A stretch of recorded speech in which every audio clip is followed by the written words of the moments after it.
How are you doing? I hope everyone is okay, everyone is enjoying their time wherever you are. Yeah guys, that's how I moisturize my natural hair. My hair is in these braids. I undid the hairstyle, it was so cute, I loved it.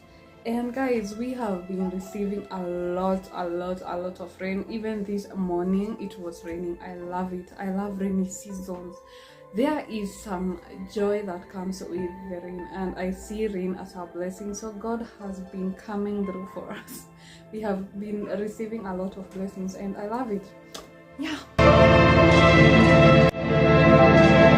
Today is 31st of March and this year is running, guys. It's running. Yo, happy new month, guys. Happy April to you all.